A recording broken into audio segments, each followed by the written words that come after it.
They're usually soaring through the air, but birds of prey housed at Michigan State University's College of Veterinary Medicine are grounded. Dr. Jim Sikarsky, a zoo and wildlife veterinarian at the college, and his students treat raptors in hopes of putting them back in the sky. Well, raptors are considered birds of prey. The clinic sees several different types of raptors. The most common ones are red-tailed hawks and great horned owls and the Cooper's hawk. Subsidized by the college, the program treats birds to educate students about wildlife rehabilitation. Student volunteers see injuries of all kinds, from fractures to bullet or pellet wounds. We want to see if they're looking around, aware of their surroundings, if their eyes are open. A lot of times if birds are stressed, they'll start to close their eyes and their head will fall down, and that's never so. Those are all signs that a bird might be lethargic.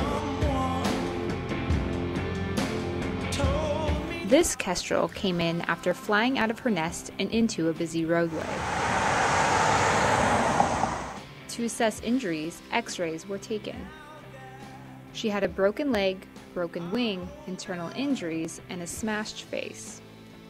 Her wing injury didn't heal correctly, so today she's a permanent resident at the clinic and serves as an educational tool for students. But she just considers herself one of the guys. And she also, because she was little, kind of became accustomed and imprinted on us, so she doesn't think she's a wild bird, she thinks she's people. So angry. Clinic birds like this kestrel require routine care to keep things like beaks and talons in check.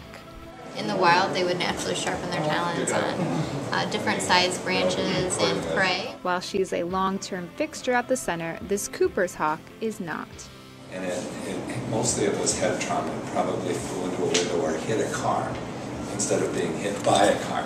Even though the head injuries have healed, Sikarsky doesn't want to release the hawk if it's not strong enough to survive, so he turns to extraordinary measures to limit the bird's freedom during flying lessons.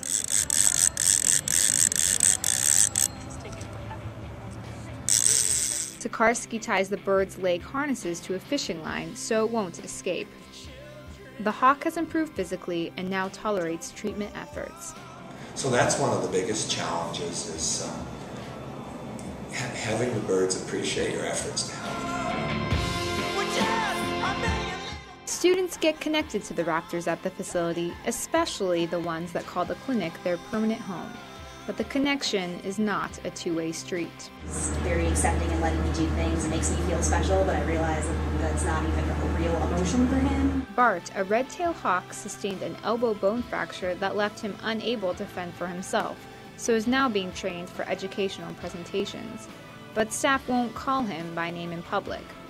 They don't want people to think that wild birds like him are pets. Kristen has slowly established trust with Bart.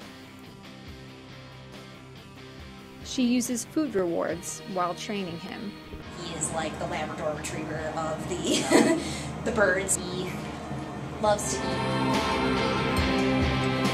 Though his work has saved hundreds, Sikarsky says it's only a small number compared to the population as a whole. And the ending isn't always a happy one. Not all birds return to the sky, and some of them can't tolerate permanent captivity. Sikarsky says euthanasia is the best he can do for them. My students say they're going to put this on my grave. I say it like this: I would rather send that bird to heaven than assign it a life in hell.